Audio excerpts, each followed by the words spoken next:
अगर वो बच्चा खुदा ना खास्ते अगर उसके साथ अनहोनी हो गई, अगर वो दुनिया में नहीं रहा, तो सवाल यह उठता जिम्मेदारी लेगा कौन, जिम्मेदारी का चादर ओढ़ेगा कौन? क्यों हो गए ये लोग? मतलब सुन, यहाँ की जनता को एक सवाल करना चाहिए, डीएम से लेकर जनप्रतिनिधियों से, कि इस तरह का रवैया क्या यानी दर्शाता है आप लोगों का जमीर मर चुका है। अपना देखकर पूर्व जिलाधिकारी आलोक रंजन घोष का चेहरा सामने आ रहा है। खास अगर वो यहाँ खगड़िया में अभी भी हुआ होते तो सबसे पहले वो हॉस्पिटल जाते, बच्चे की स्थिति देखकर वो रेफर करवाते और सरकारी खर्च पर उस बच्चे का बेहतर इलाज हो रहा होता। नमस्कार, आप देख रहे हैं एसटीएफ लाइव इंडिया। आज हम जिस समाज में रह रहे हैं, आज उस समाज से कहीं कुछ हकीकत आपको बताने जा रहा है। एक घटना जो सामने निकल कर आई है खगड़िया जिले से, सदर अस्पताल खगड़िया की बात कर रहा हूं, जहां पर संवेदना खत्म होते कहीं ना कहीं नजर आ रही है। आपको बता दें कि बीती रात एक अज्ञात बच्चे को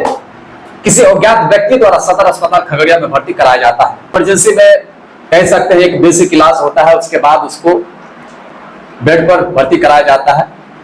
उसके बाद रात भर जो वहां मौजूद व्यक्ति है उनके द्वारा कहा जा रहा है कि रात भर वह बच्चा चिल्लाता रहा, लेकिन इलाज के नाम पर कहीं ना कहीं संवेदनहीनता सामने आई है। जिस समाज में हम रह रहे हैं, क्या इस समाज से यही उम्मीद कर रहे हैं?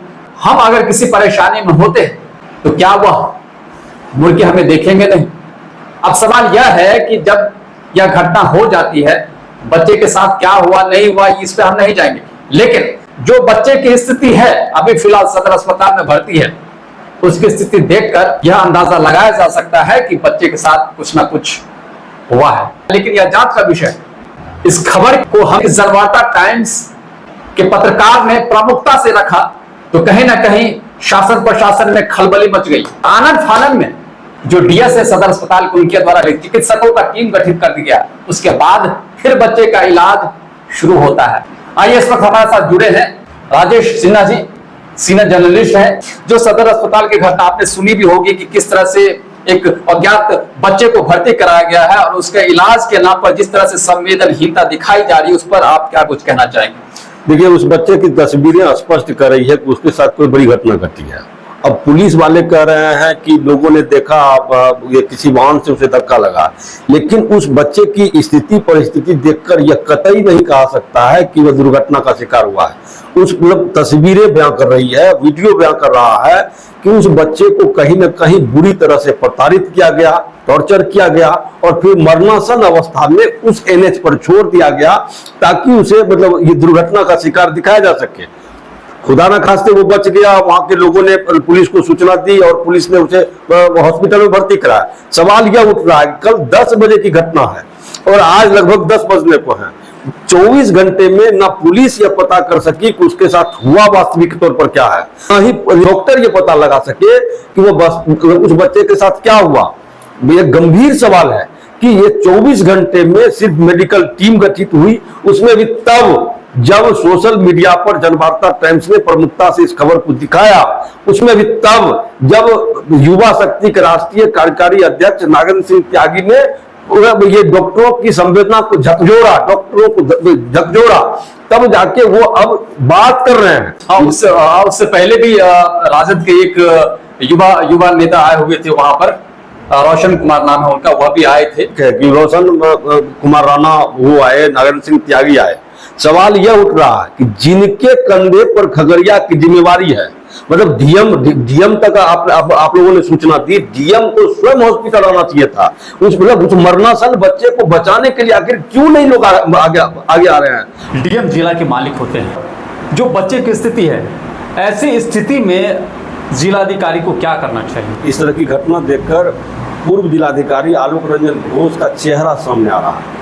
अगर काश अगर वो यहाँ होते, खगड़िया में अभी भी हुआ होते, तो सबसे पहले वो हॉस्पिटल जाते, बच्चे की स्थिति देखकर वो रेफर करवाते और सरकारी खर्च पर उस बच्चे का बेहतर इलाज हो रहा होता। लेकिन दुर्भाग्य है कि खगड़िया के जिलाधिकारी महोदय एसी से अपने कार्यालय से बाहर निकलने की कोशिश ही नहीं करते हैं। हम कह रहे हैं कि खगड़िया के MP MLA कहाँ है? आखिर मतलब क्यों इन लोगों की संवेदना क्या मर चुकी है? हम मतलब याद आ रहा है इसी तरह की घटना, हम मतलब साल याद नहीं है, लेकिन 10-15 वर्ष पहले इसी तरह की घटना घटी थी। और एक लड़का जिसका नाम धनवीर है, वो कोठिया के श्री राम यादव का बेटा था। उसकी दोनों आंखें बस इस जुर्म में निकाल ली गई थी क्योंकि वह चोरी करने का प्रयास किया था।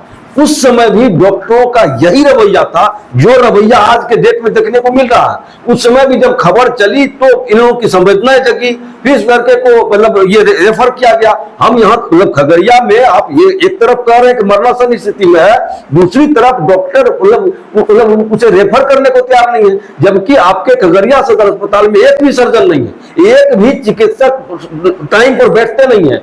मामूली रोग से मतलब जो रोग से पीड़ित है वह भी इलाज के लिए वहां तरस रहे हैं। एक वीडियो भी सामने आ रहा है कि वहां जो मतलब सामान्य रोगी है उनका कहना है कि वो लोग तरपते रहते हैं और डॉक्टर उन लोगों के लिए मतलब उन लोगों को देखने के लिए नहीं आते हैं। और ये तो मरणासन स्थिति में हम ये पूछना चाह रहे हैं शासन प्रशासन यहाँ के नेताओं से, यहाँ के MP MLA से हम पूछना चाह रहे हैं कि अगर उस बच्चे की जगह उनका बेटा होता तो क्या अभी तब भी उनका रवैया यही होता?